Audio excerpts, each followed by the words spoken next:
वैसे तो ये कानून बहुत पहले बन जाना चाहिए था।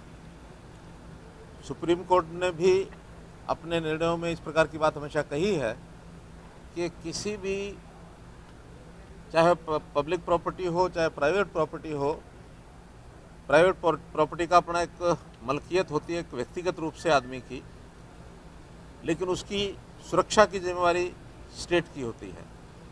इसी प्रकार पब्लिक प्रॉपर्टी जो होती है वो किसी एक व्यक्ति की नहीं होती, लेकिन उस पर भी अधिकार है तो प्रदेश की 3.25 करोड़ जनता का उसके ऊपर अधिकार है।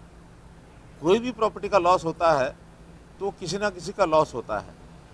लॉस करने वाले को कोई फ़ायदा नहीं होता है, वो अपनी किसी ना किसी एक गलत काम के द्वारा किसी प्रॉपर्टी को लॉस पहुंचाता है। लोकतांत्रिक व्यवस्था में किसी को अपनी बात कहने के लिए छूट है, कोई प्रदर्शन करना उसमें छूट है, कहीं भी कोई धरना देना है, इसमें कहीं कोई आपत्ति नहीं है, लेकिन इतनी स्वतंत्रता नहीं है कि कोई किसी प्रॉपर्टी का नुकसान करे।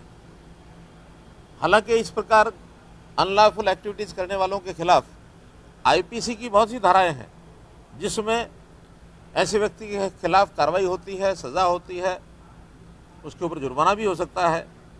लेकिन उस धारा में कहीं भी किसी के नुकसान की भरपाई, यानी जो सिविल लायबिलिटी आनी चाहिए किसी व्यक्ति को गलत काम करने के लिए, वो उसमें नहीं है।